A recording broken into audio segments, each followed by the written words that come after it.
Hello, everybody, and welcome to the Writing Community Chat Show on this Friday night. Thank you for joining me. Hello to everyone in the chat already. So, Anya, hello to you. I'm really excited for this interview. Yeah, I cannot wait as well. Obviously, it's just me today. So I'm going to waffle in certain parts, I should imagine. But I'm going to try and navigate as professionally as I can. And obviously, I prefer that trailer. So that's why I decided to use that. But yeah.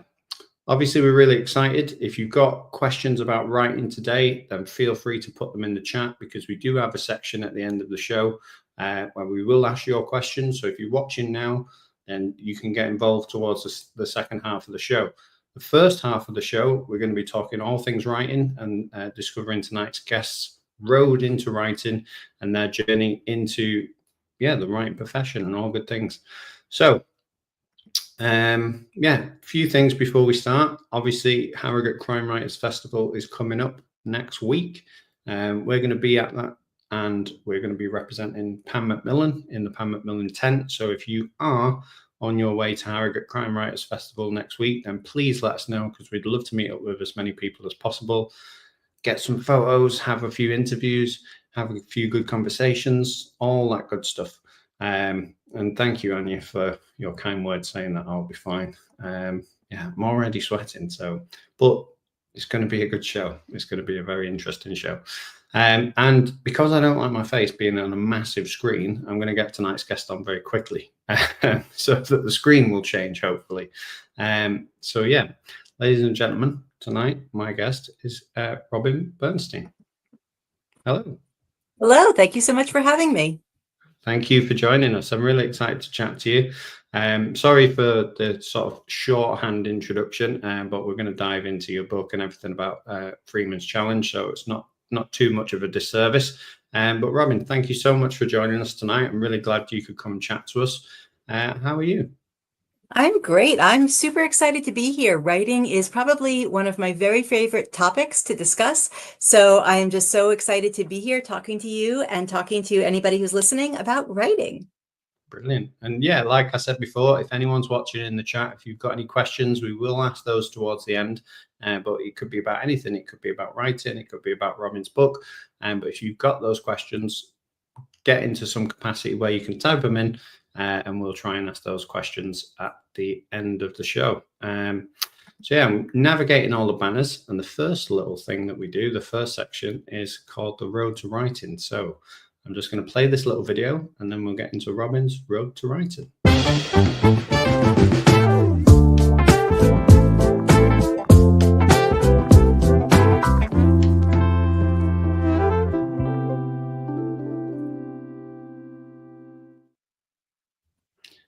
So, Robin, one of the things that we really like to do on this show is get to the bottom of how writing became something really important to you in your life. So can you take us back, if you can, to the very first time that you decided writing was going to be something that you were interested in? Well, it was definitely when I was a child. I have been a writer my entire life. I was writing as a kid. It was always incredibly important to me. My mother is a children's book author. So I grew up with the understanding that books are written by people, and I wanted to be one of those people. I loved reading.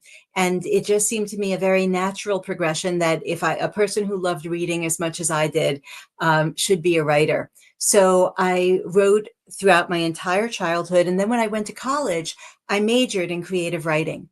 And so I wrote in every kind of genre, everything I could. There's never been a time in my life when writing wasn't one of the most important things in my life. We've often talked about that on the show in terms of studying creative writing and being in the academic setting. What was your experience like of that? Well, in some ways, I learned a lot as somebody who was studying creative writing. I took a lot of really good courses, and I learned a lot. I think one of the best memories I have was in studying a course in short fiction, and we read a short story by Yukio Mishima. And in this short story, a couple commits suicide. And I remember my teacher describing we had all read this short story, and then we were discussing it. And I remember my teacher describing his response to the story at the moment that he realized that Mishima wasn't going to back out of describing the suicide, that Mm. Mishima was actually going to describe that. He wasn't going to, there wasn't going to be a fade out. And it struck me so much that that's a choice that an author can make, that an author can decide at a very difficult moment whether to fade out or plunge in. And that was something that I really had to figure out for Freeman's Challenge. I mean, this book that I know we're going to discuss later, Freeman's Challenge, The Murder That Shook America's Original Prison for Profit. There's a murder in the book. I'm not giving away anything when I say that. It's right there in the title. And there are a lot of very important violent moments in the book. And I had to, at many moments, decide, am I going to describe this or not? And if I describe it, why? And if I describe it, how am I going to do that? And I often thought back to that moment a long time ago in that creative writing class, and to know that I always had the option to fade out. I always had the option to jump in. Either way, Mm. it's my choice. Yeah, definitely. No, that's really interesting. You mentioned obviously as a child. I'm going to try and take you a little bit back. Obviously, writing in loads of different genres. What did you learn from that experience as a child, playing around in those genres, finding your sort of voice? And what was that like? Could you describe that? Yeah. So, as a child, I was playing around and I was just trying everything, and I had no idea what to do. For a long time, I thought I was going to be a playwright, and I wrote a lot of plays. And then I ultimately realized that that wasn't quite what I wanted to do. After college, so I graduated from college knowing I wanted to be a writer, not quite knowing what that would mean, not knowing what I was going to write, how I was going to write. And I moved to a part of the country that was not very expensive to live in. And I started freelancing. And this was in the early 1990s. And so for 2 years, I freelanced. And this was at a time when I actually was able to support myself between the freelancing that I was doing and a half-time minimum wage job. I was working in a library. I was working in a bookstore, earning minimum wage. But between that and the freelancing, I was actually able to pay my bills. And I learned some really surprising things about myself in that experience. I was writing anything. I was writing every single genre you can imagine. I was writing journalistic articles for local newspapers. I was writing theater and book reviews. I was writing a novel. I was writing short fiction. I was writing plays. I was writing poetry. And I was publishing all of it. Not the novel, but I was publishing everything. And I published in 2 years, I got published 100 times. So I was really being very successful at this. But I learned a couple of surprising things about me, about myself. One thing that I learned that was a total surprise was that I got lonely. And I'm an introvert. I had never been lonely. And it was a complete surprise to me that really writing every day. I was writing for hours and hours every day. It was a complete surprise that I got lonely. The second thing that I learned about myself was that I really did have the ability to sit myself in a chair and write, and that I had the ability to sit myself in a chair and write about things that I cared about a lot, and also things that I didn't care about a lot. I could just write for business. I remember one time I got assigned by the local newspaper to write about a kitchen store opening. I didn't care at all, but I did a perfectly competent job. So I learned that I could actually do that. And I learned that I had enough skill that I could write things that people actually would pay me for and that people actually wanted to read. But the last thing that I learned about myself is that I am a person who needs a paycheck. because I was freelancing and I was living so close to the edge, and people were paying me $15 for this, $40 for that, and I was actually dependent on this to pay my rent. And every month it was so stressful. At the time, this was all snail mail. Was my check going to arrive on time? This check for $25, was I going to get it in time? Was I going to be able to pay my rent this month on time? And the fact was that every single month, the checks did show up, and I did, I had some squeakers, but I did in fact pay my rent on time every single time. But it really stressed me out. So I thought, okay, so I know I want to write. I know that I can write. I know that I get lonely, and I know that I need a paycheck. And I thought, okay, what's a job where I can write a lot and I can spend a lot of time by myself writing, but I also have a community to talk to and I get a paycheck. And I thought, professor, I can be a professor. But then the question was, professor of what? So that was a whole different process to figure out what kind of a professor I wanted to be. But I eventually figured out that what I really wanted to write about was history. I wanted to write about US cultural history. And that once the pieces fell into place, then everything was good. Oh, brilliant. Yeah, Halo says introverts unite. And she also says, oh, nice. And then Anya says, yeah, academia.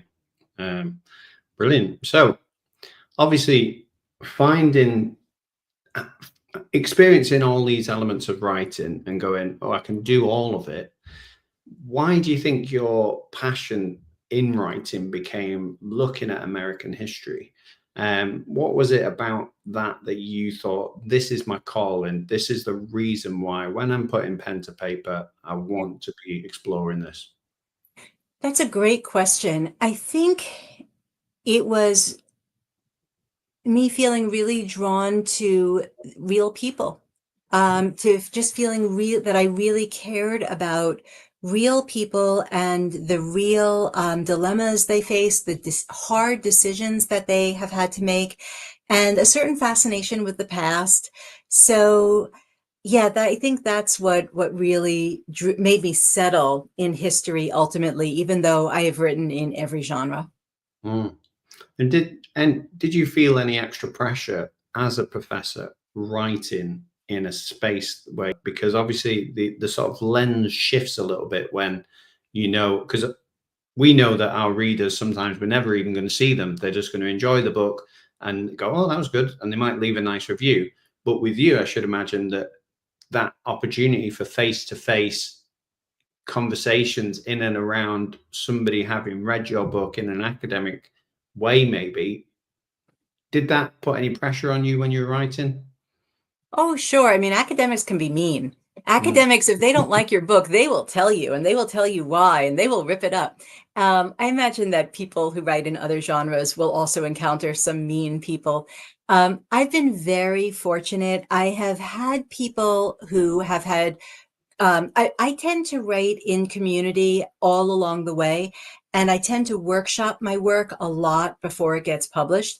Basically, if I'm going to make mistakes, if I'm going to do something that is not perfectly well thought out, I want somebody that I trust to tell me before it goes to print.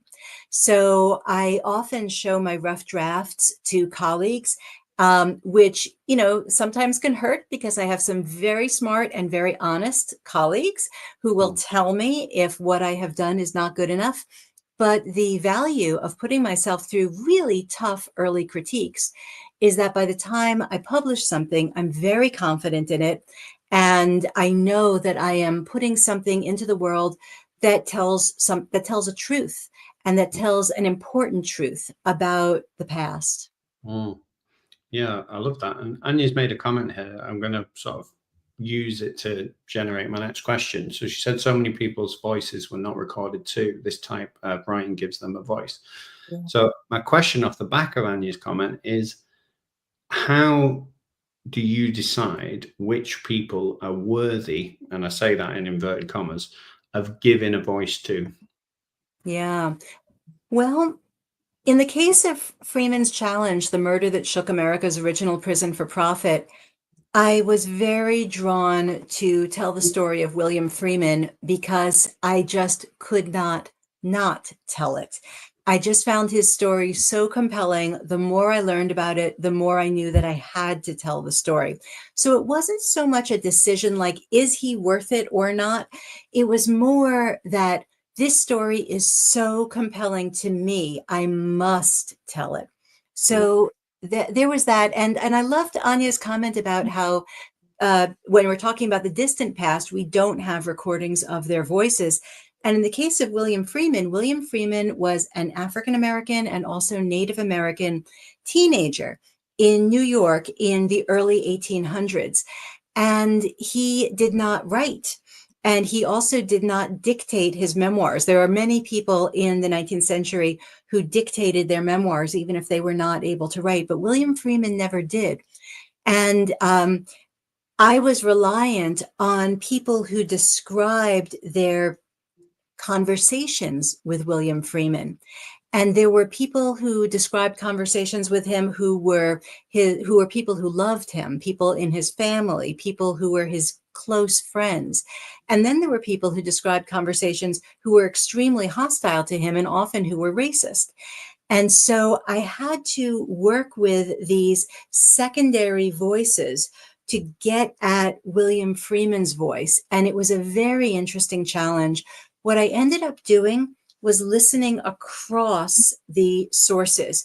So if somebody said, William Freeman said this to me, and it was always somebody who had a bias, whether it was somebody who was hostile to him or whether it was his mother. These are still biased people. So I couldn't simply believe if his mother said William Freeman said this, or somebody who was out to get him said William Freeman said that. I wasn't going to simply believe that it was true. However, if a number of people, especially people who don't agree with each other, if they all said William Freeman said X, then I figured it was probably true. So I was listening across the sources in order to hear his voice. And what I found was that when I listened, when I read enough different sources on him, his voice really did emerge. And I was able to make reliable, fact-based, evidence-based claims about what he said and what he did.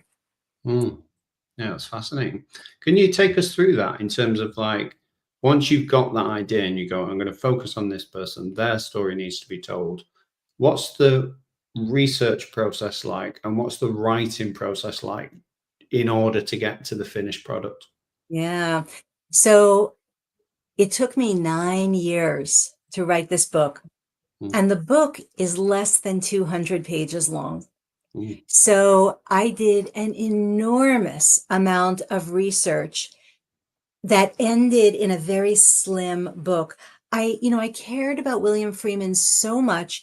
I wanted to write a book that people would really want to read. So the book, it exposes the true origins of prison for profit in the United States. It's the story of William Freeman, who is this teenager who challenged the system of prison for profit in its early stages. He challenged it at its root. And at the same time, what the book is doing is it is exposing the true origins of prison for profit. Where did this horrible idea come from? This idea that a prison can basically be a business, that a prison can economically benefit people who are not incarcerated. Where did this awful idea come from? So the book tells that story, and it tells the story through William Freeman. And I wanted people to read this book and feel as committed to William Freeman as I did. So I wrote it like a novel, even though every single word in the book is true. So that's why it took me 9 years, because I had to do extremely deep research, especially because it's not like William Freeman just wrote his own story and handed it to me. I did vast research. I probably read about 40,000 pages of primary documents, and that's not even counting secondary scholarly documents. So I did an enormous amount of research. And then I wrote the book in a way that anybody, I didn't write it for academics. I wrote it for everybody to just be able to pick it up and sink into this incredibly compelling story of a Black and Native American teenager who challenged everybody around him. And then what happened next? Yeah, Halo says, wow, that's boss level research. It definitely is. It was, and it took me a long time. Yeah. Robin, I suppose off the back of that, I'm going to ask, what mistakes did you make along the way? Because I think it's always good for people to learn from other people's mistakes. And what was the hardest moment that you had during the creation of this book? Yeah. Well, mistakes I made, I would describe them more as wrong turns. So William Freeman was a brain injured person. So what happened to William Freeman was when he was 15 years old, he was accused of stealing a horse. There was no hard evidence against him, but it didn't matter. He was tried, he was convicted, and he was sentenced to 5 years hard labor in the Auburn State Prison in Auburn, New York. And what was special about the Auburn State Prison was that this was the prison that invented the idea of profit-driven incarceration. This was the prison that was built with factories inside the prison for the purpose of forcing prisoners to labor, for the purpose of enriching private contractors and the state itself. So he's a 15-year-old and he's sent to this prison and he starts rebelling immediately. He starts saying that he does not want to work. He says he doesn't want to work, quote, for nothing. And he means two things by this. For nothing, he means no crime, because he said that he had not committed the horse theft. But for nothing also meant no wages. William Freeman had never been enslaved. His father had been enslaved. His grandparents had been enslaved, but he had been free for his entire life. And he was incensed that he was being forced to labor 12 hours a day for no pay at all, no wages. He was furious. And so he pushed back immediately. He challenged the system. And as you might imagine, the retribution was terrible. He was beaten. He was beaten horribly. And in one of the beatings, he was beaten so badly that he suffered a brain injury and he lost his hearing as a result of this terrible beating. So William Freeman was a brain injured person. And what people at the time thought was that he was, quote unquote, crazy, that he was not a rational person because he had this brain injury and he did have certain impairments as a result of the brain injury. So one of the challenges for me as I was writing the book and researching the book was for me to figure out, when is William Freeman rational and when is he not? Because he did have a brain impairment. He did. And so I definitely took some wrong turns as I was writing. Getting back to your question, like, where did I go down some of the wrong roads? There were moments when I thought, okay, I need to be thinking of him as a profoundly disabled person, not only disabled because of his hearing loss, but also because of his mental impairment. But then as I worked through the material more and more and more, I came to realize that the most important things that William Freeman said were always completely rational. What William Freeman said, which is what we need to hear today, is that it is wrong to force somebody to labor in a way that does not benefit the person working. What William Freeman was saying that is completely rational and crucial for us to hear today is that people deserve to benefit from their own work. And any system of incarceration or anything that denies people the ability to benefit from their own work is morally wrong. And there is nothing crazy about that. Yeah, Hale says it's fascinating to have the nuance to decide intention versus circumstance. Yeah, really interesting. I think my next question is, as an academic who obviously delivers like lectures and things like that, and then writing a novel where obviously the two are, this is what I want the reader or the viewer to understand, and these are the bits that I can leave out. How did you decide with such an interesting story uh, Yeah. to go, these are the bits that I want to present in this order, and I'm going to leave these bits out because I don't think that they add to this story? Oh, it almost killed me. It was so hard. And just to be really clear, Freeman's Challenge is not a novel. It reads like a novel, Yeah, but yeah, yeah. I every meant single stories. word in the book is Yeah, true. I meant Um, history, as in the yeah, story of him. yeah, but you're right that I had to leave out so much because I was also really committed to writing a short book. Mm, And I thought, if I write this 600-page tome, nobody is going to read it. And I wanted people to not only read it, but to not be able to put it down. So mm, I knew that I had to leave out everything that wasn't important. So, oh, that was so hard. mm, It was so hard. There were so many amazing tidbits mm, that were fascinating to me that I just had to be very disciplined and say, no, this does not help us understand William Freeman. And this does not help us understand the prison system that he challenged. And it does not help us understand the response to the challenge, because the second half of the book is really about the response to the challenge. I mean, he challenged prison for profit in 1840, and we still have prison for profit today. So mm, what that tells us is that he did not succeed in destroying the system. So I wanted to understand how he challenged the system, but also the pushback, how the system pushed back against him, and that's why the system still exists today. So anything that couldn't help us to understand what I just said mm, to go away, and oh, did it hurt? mm.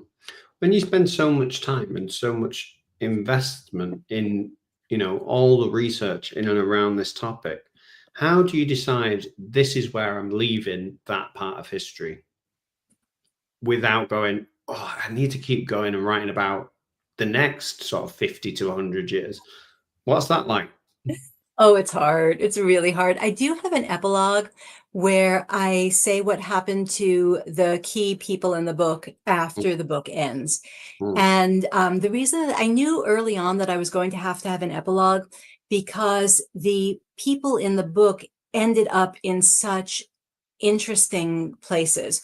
mm, So one of the key figures in the book is William Henry Seward, who during the book, he is first, he's just basically a country lawyer, and he is a lawyer in Auburn, New York. And then he becomes a politician, he becomes a senator, he becomes governor. And by the end, and then eventually he becomes William Freeman's lawyer. mm, So he kind of sneaks up on you in the book that he is somebody I just mentioned, then he becomes somebody important, and then he becomes somebody important to William Freeman. But 20 years after the events of the book, William Henry Seward became the Secretary of State to Abraham Lincoln. And he also was the person who brokered the purchase of Alaska by the United States. So this was, 20 years in the future, he would mm, become this major figure in American history. And I knew that a lot of people reading the book would know that, but some people wouldn't. And for mm, some people, it would be a complete surprise. So, that's not crucial to the story, because when the story is taking place, nobody knew that William Henry Seward would, help the United States buy Alaska. mm, But it's incredibly important. So that was something that I knew had to be in the epilogue. But then there were many other figures in the book who nobody has heard of, and there's no way anybody would know what mm, happened to these people. And in quite a few cases, what happens to the ultimate fate of some of the people in the book is astounding.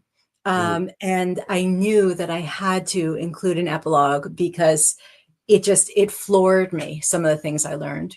mm. This may sound like a bit of an easy question, but then again, it could be really complex. What was your goal when writing this book? Like, and if you had a personal goal and then a goal as a writer, if that makes sense, if you Yeah. can separate the two. Yeah. Well, I think a personal goal was for me to do justice to William Freeman. William Freeman was a person who did not have justice during his lifetime, and I wanted to do justice by him. I wanted to do right by him. So that was a personal goal. In terms of a goal for the reader, what I wanted I wanted the book to reveal the truth about the origins of prison for profit, and also to reveal the truth about what it means to challenge a system, to Mm, challenge a very powerful and entrenched system. So in the United States, a lot of people tend to believe that prison for profit started in the American South and that it started after the Civil War, the US Civil War. There's a 13th Amendment to the US Constitution, which outlaws forced labor, quote, except as a punishment for crime, unquote. And for a lot of people, that makes them think that prison for profit began after the US Civil War in 1865, and that it was a way of re-enslaving African Americans after emancipation and the US Civil War. Now, a lot of that is correct, but in fact, the part of it that's not correct is that prison for profit began in the North half a century before the Civil War. And it did start in the wake of slavery, but it began in the wake of US Northern slavery. In the United States, there was slavery in the North and the South. The North ended slavery earlier, but not that much earlier, just half a century earlier in some cases, and in some states, significantly less than that. So it's not surprising that prison for profit began in the wake of slavery in the North, long before it began in the wake of slavery in the South. So I wanted to tell that story because in the United States, when we start the story of prison for profit with the South and the Civil War, what we're doing is we are starting the story in the middle. And when we start the story in the middle, we are inadvertently letting the North off the hook. So one of my most important goals in Freeman's challenge, The Murder That Shook America's Original Prison for Profit, was to put the North back on the hook. mm. Wow. Yeah, fascinating. And you said this point is important because slavery in the North / racism in the North are often glossed over. Yes. Yeah, I mean, obviously, the people who are watching that are from America have a better perception of America than me. This is my personal lecture right now. I feel like I'm learning so much about American history. I suppose my next question from that is like, when people have read this book and they realize how things have started, what do you hope can be the outcome Yeah. of that new knowledge? Yeah. Well, I hope that my book will help engender some moral clarity.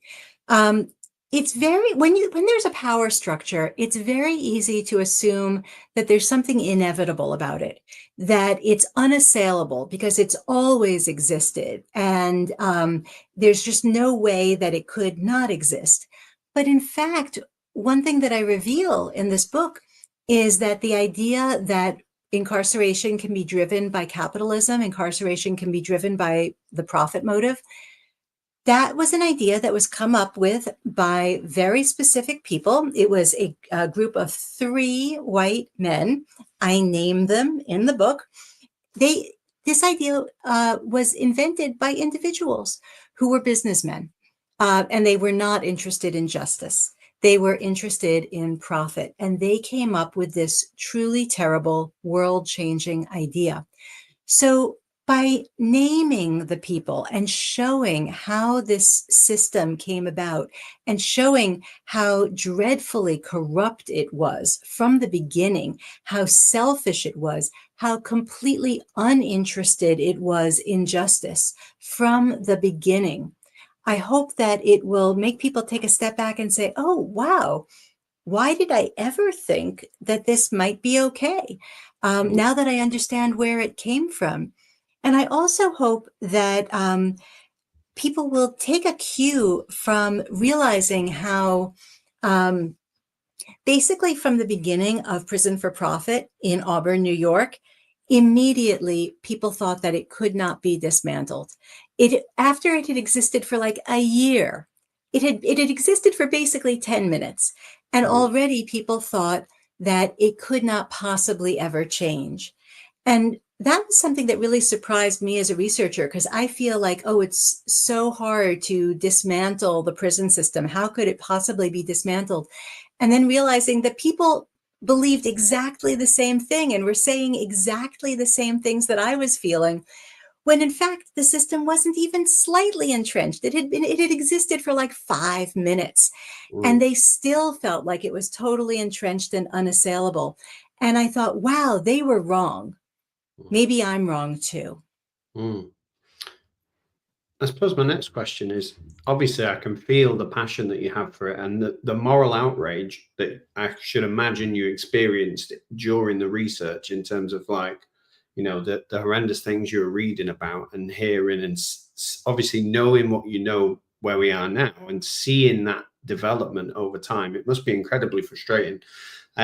So I suppose my question is, how do you manage your own mental health and manage that sort of frustration that you feel in whilst writing? Yeah. Well, that's a great question. It's a really hard one.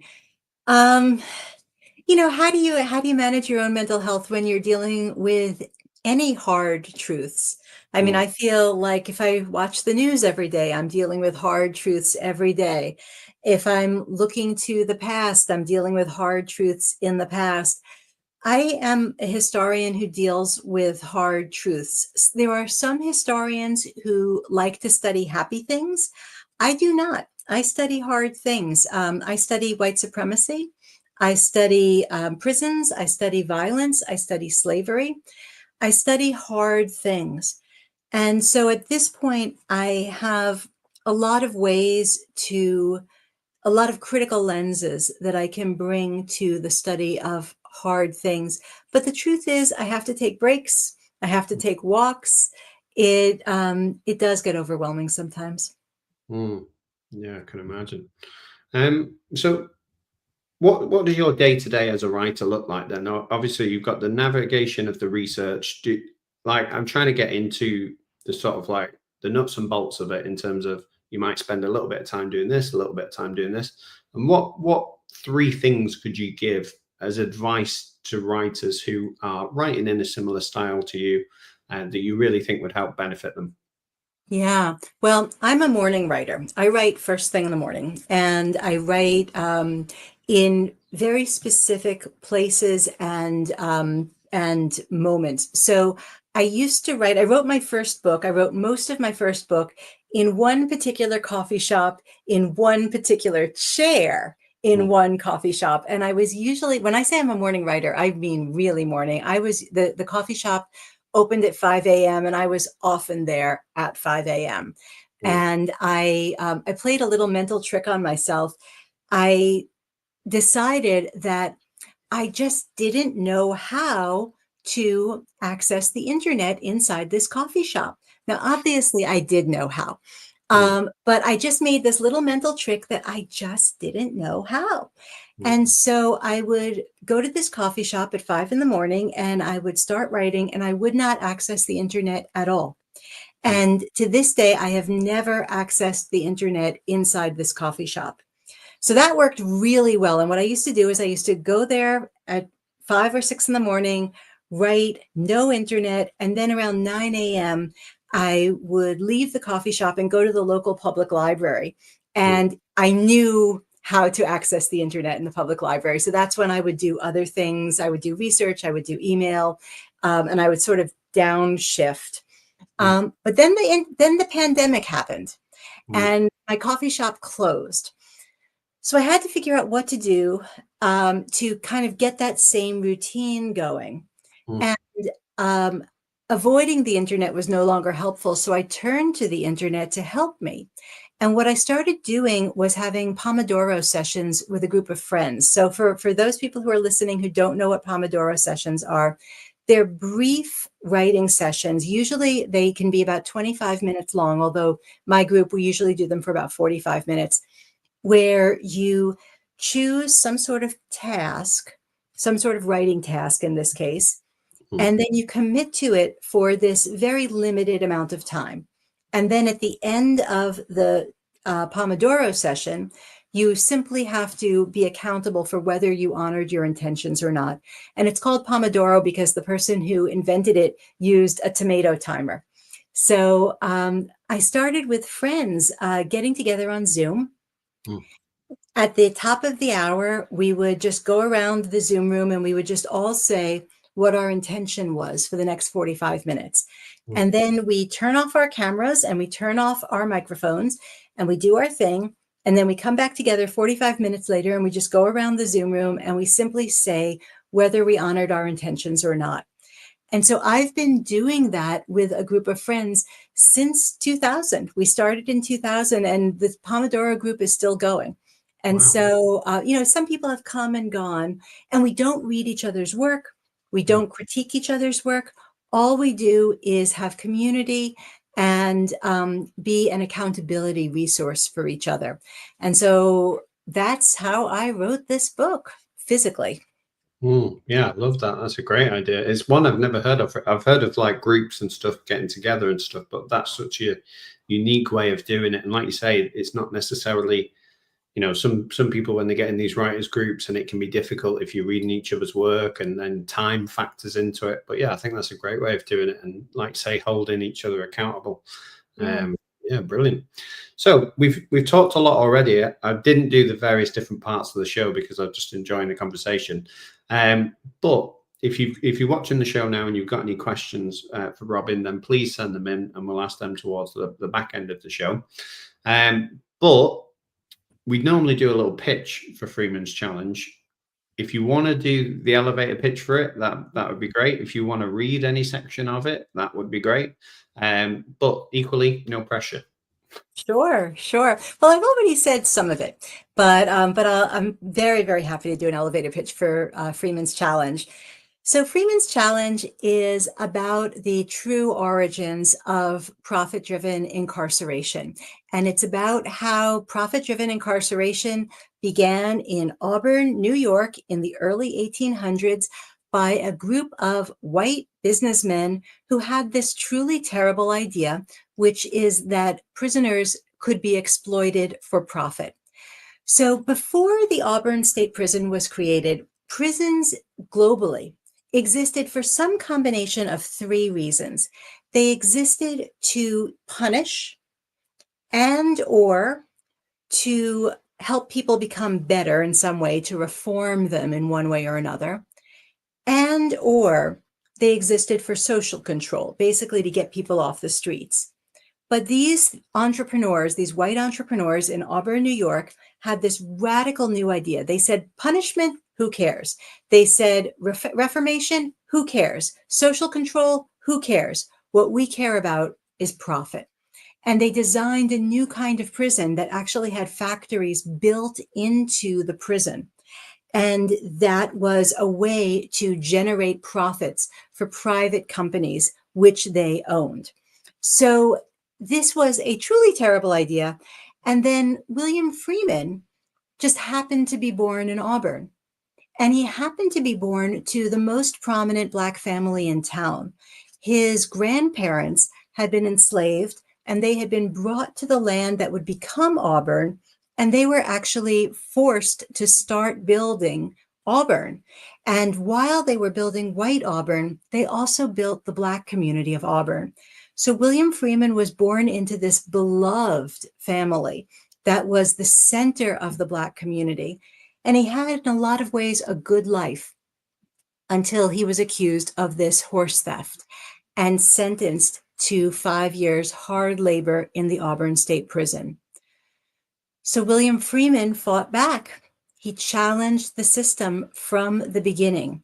He challenged it first with words, And then after he got out of prison, he tried to raise a legal campaign against the Auburn State Prison because he wanted to recover what he saw as back wages. He had been forced to labor for 5 years. In his perspective, the state government owed him back wages because they had stolen his labor. What he was really doing was exposing the fact that this prison claimed to be about justice, even though its founders did not care about justice, but it was claiming to be about justice. But in fact, the prison itself was engaging in a kind of organized labor theft. So William Freeman tried to raise a legal case against the prison, and he was laughed at and he was dismissed. And then William Freeman turned to violence. William Freeman committed a murder. And when I say that, I'm not giving anything away. It's right there in the title of the book. And you know from the opening pages, I acknowledge that William Freeman commits a murder. And then once he committed this murder, nobody could laugh at him anymore. And nobody could dismiss him in the way they had dismissed him before. They had to figure out new ways to silence him, because the prison for profit had become the economic center not only of Auburn, but of, in certain ways, of New York State. So when William Freeman, Auburn had become a kind of one company town. So when William Freeman challenged the Auburn prison, he wasn't just challenging the prison, he was challenging the prosperity of the town. He was challenging all of New York State. And so the establishment rose up to silence him. And that is what the second half of the book is about, how William Freeman was silenced. Fascinating. Anya has a question. She says, what can Americans do right now, but partially speaking, to make a positive change in light of this book's themes? Yeah, there are so many things that can be done. So what certain states are doing, including New York State, is some states are working to eliminate forced labor from prisons. So today, prisoners can still be forced to labor in the United States. In certain states, they can be forced to labor without any pay whatsoever, which is what William Freeman's situation was. And some states, including, for example, Nevada, have added clauses to their state constitutions, or have, in certain cases, taken away clauses, but basically amended their state constitutions to outlaw that, to say that forced labor is slavery, and you can't have it anywhere in the state under any circumstances. One thing that's really important to say is that nobody is trying to get rid of labor opportunities in prisons. The issue is forced labor. People in prisons, for the most part, want to work for all the same reasons that people who are not in prisons want to work. I am not in prison. I want to work. And I think if I were, God forbid, in prison, I think I would still want to work for all the same reasons. I would want to have meaning through work in my life. I would want to support my family. I would want to have a sense of purpose when I wake up in the morning. All of these good reasons that people want to work continue in prisons. So that's not the issue. The issue is forced labor. So there are campaigns in many states, including now New York State, to eliminate forced labor in prisons. And in New York State right now, there's the No Slavery in New York Act, which has been under debate for a long time. And there's an activist group called 13th Forward, which I'm involved with, which is trying to outlaw forced labor in New York State. So the fight continues. So that's one thing that Americans can do right now, is work to eliminate forced labor in prisons today. Brilliant. And Halo says, wow. Which, yeah, definitely agree with. So obviously being involved with an activist group, how did that come about as well? And what do you take from that as a writer? And is there a temptation to be writing about your involvement in that group as well, in terms of like the actual day-to-day and the challenges you face personally? I could write about it someday. I don't like really to write about myself. I find people in history much more interesting than I find myself. So I have written about some of the experiences that I've had as a result of this book. The Auburn State Prison still exists. Today it's called the Auburn Correctional Facility, and it is still a center of manufacturing. It still, to this day, has factories built inside the prison where prisoners are, I wouldn't say forced, but coerced to work. And my publisher, the University of Chicago Press, was extremely generous and donated 70 copies, 70 copies of Freeman's Challenge to current prisoners in the Auburn prison. There is a collegiate program through Cornell University where prisoners in Auburn today can earn an associate's degree from Cornell University. So what I was able to do was coordinate with Cornell to go into the prison and talk with men, and they are all men, who are incarcerated today working in the same factory spaces as William Freeman. So that was an incredible experience. I went in and I talked to about 40 men. They had received the book 3 days before I got there. A lot of them had already read it cover to cover. So we talked for about half an hour about William Freeman and his experiences. And then I said to them, what in your own experience is like Freeman's and what in your own experience is different from Freeman's? And boy, did we have an incredible conversation. The short version answer is that they felt that a lot was similar. And one person broke my heart. He actually said, William Freeman's story is my story. And so the experience has changed not enough. So that was a really amazing experience, and I did write about that. I just wrote up my own experiences, and I sent it out as a newsletter to people I knew. So that was an exception where I felt that I had had a special enough experience that I had to write about it. But again, it wasn't about me. It was about the men who are currently incarcerated and who are literally walking in William Freeman's footsteps. Yeah, again, really, really fascinating. And she said, this is good news, not to obviously what you just mentioned, but to the question in terms of what Americans can do. And she put, Florida has these prisons, so it's time to write to representatives and see what activist groups are available locally. So yeah. I love that. Obviously inspiring people to do the same. Wonderful. Yeah, brilliant. So we've got about 7 minutes left. So if people are watching now and they want to send some more questions in, that would be great. But I'm going to ask a few staple ones, but I'm going to kind of switch it up a little bit because obviously we're not dealing in the realm of fiction, and that's kind of what we talk about a lot. So my first question is, if you could write about anyone in history, obviously other than somebody that you've already written about, who would you write about and why? Oh, wow. Oh, that is a really hard question.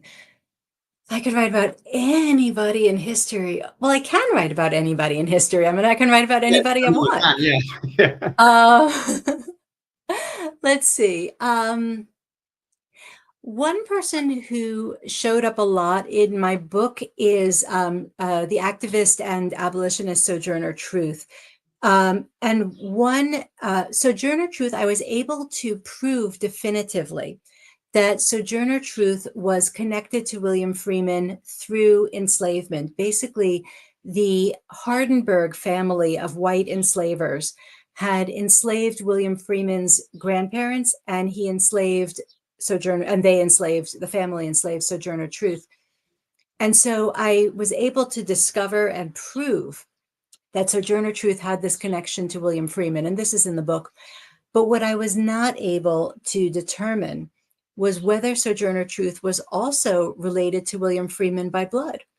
So, when you have an extended enslaving family, it raises the question of whether the people they enslaved were also, in certain cases, related by blood. So I tried very, very hard to discover whether Sojourner Truth was biologically related to William Freeman, and I was never able to prove it. It seems extremely likely. I was able to get really, really close, but I was never able to prove it. So if I could do more in Freeman's case, what I really wish is I could discover definitively whether Sojourner Truth was biologically related to William Freeman. One way to do it would be through DNA evidence, looking at Sojourner Truth's descendants. And William Freeman had no direct descendants, but he did have nieces and nephews, many, many, many. So if I could, do some DNA sleuthing, that would be really exciting. Yeah, definitely. So the other sort of staple question that we have is if you could change the ending to anything, but I'm going to change it again slightly to if you could change one moment in history, just one, what moment would you change and what would you do? Oh my goodness. If I could, magically change one moment in history, oh my goodness. Wow. Well, I think I would interrupt the moment that Adolf Hitler was conceived. I think I would just, stumble into that bedroom and say, "Look over there," and just interrupt it and make Adolf Hitler never be conceived. That would Yep. be a pretty great way to change history. Yeah, no, definitely. So Halo has a question, so we'll squeeze this in. How does American racism vary from other countries, and what lessons can we learn from countries who have better handled and minimalized prejudice? Yeah, that's a terrific question. So, American racism is very old and very entrenched, and it is based in part on the fact that America as a country, the United States as a country, was established through genocide. It was established through the colonization and of Native American lands. This is actually how Freeman's Challenge opens. It opens with the colonization of the land that was going to become Auburn. The Hardenberg family that I mentioned earlier, this Hardenberg family that enslaved Freeman's grandparents and enslaved Sojourner Truth, that was the family that colonized land that had been occupied and controlled by Cayugas, by what were also called Iroquois. So American racism is based on colonization. It is based on conquest. It is based on genocide. And then secondarily, it is based on slavery. So this is a very specific history that is different from other countries. There are many countries that are not based on that particular pattern. So England, for example, is not based on that particular pattern. So these are some really important differences. Also, the fact that the United States has simply never been a monoracial society, ever. Even before colonization, the land that would become the United States was occupied by very diverse Native American communities and nations, although that's not the same as race, but there was always diversity. There was never a moment in United States history or American history that was not affected by diverse peoples. So these are some of the distinctive aspects of American race and American racism. What can we learn from other countries? Oh my goodness. Well, don't commit genocide is something that can be learned and can continue to be, one can always continue to learn that. I think that would be a very good thing for any nation to learn. Don't commit genocide, ever. Mm, yeah, definitely. You should get that on a t-shirt because yeah, and yeah, Anya says, well, uninterrupting the sexy time of Hitler's parents. So I think that answer went down well as well. Can't believe we just talked about those two things in unison. But yeah, we did. So Robin, before we go, Halo's just said as well, thank you. Very insightful response. And it was. And I agree with everything that you said. So before we go, where can we find all the good stuff about you, Robin? So websites where people can pick up Freeman's Challenge, and then any events or anything that you're doing in the future, that'd be great. Sure. So I have a website. It's robinbernsteinphd.com. I teach at Harvard. So if you just Google Robin Bernstein Harvard, you will find me. Freeman's Challenge, The Murder That Shook America's Original Prison for Profit, is available wherever books are sold. Online places, it can be ordered through your library, through your local brick and mortar bookstore, basically wherever books are sold. And I hope people will check it out. Brilliant. And can you give us any sort of like hints about what's coming in the future writing wise for you? I have a lot of ideas. While I was writing Freeman's Challenge, I came across a hypnotist, a stage hypnotist, who I got really interested in. And so I might write about him, but the world is wide open. I don't know exactly. Brilliant. Absolutely love it. Well, if you've been watching the show tonight and you've enjoyed it, obviously please pick up Robin's book, because that would be great. If you do pick it up and you enjoy it as well, then let Robin know, because as she just said, she's very easy to find on the internet, and that would be great. Also, please obviously check out the show. This week we are going to Harrogate Writers Crime Festival. So yeah, we'll be doing lots of things live and sharing the shows around and stuff like that, speaking to loads of authors, getting loads of advice from great guests like Robin tonight. So yeah, please, if you've enjoyed tonight's show, to share it around, let your friends know all about Robin's work, because it's crucial for understanding the American prison system. And I think everyone could definitely benefit from hearing more about it, and obviously fascinating read. So yeah, thank you very much, everyone. I'm going to wave goodbye. We're going to wave goodbye. I'm going to press the end of the show banner as well. So thank you for watching, and we'll see you next week.